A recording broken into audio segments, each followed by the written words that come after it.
I found my passion for cars back in high school. I bought my first pickup truck, and then I became a volunteer firefighter. I had an old 37 Ford fire truck sitting in the back, so I said, hey, can I work on it? One thing led to another, got it running, and now today the truck's fully restored, and that got me catapulted into antique fire trucks.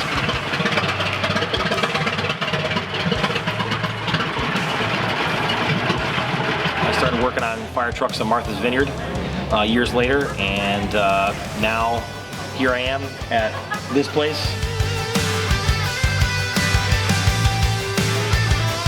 I really want to bring back Main Street, patronize all these businesses that are here, you know, just have some fun.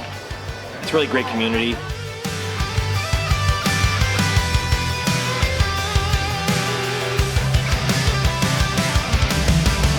Today, considering it's the first event, I think it's a total success. I think on a scale of 1 to 10, I think it was about an 11. Perfect weather, great cars, great people, great food.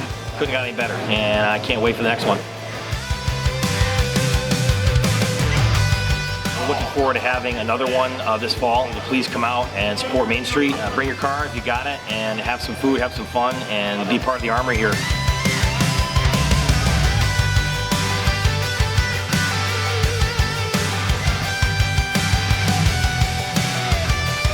My name is John Gasper, and this is Gasper's Automotive Restoration, and I restore antique fire trucks and antique cars and antique pickups.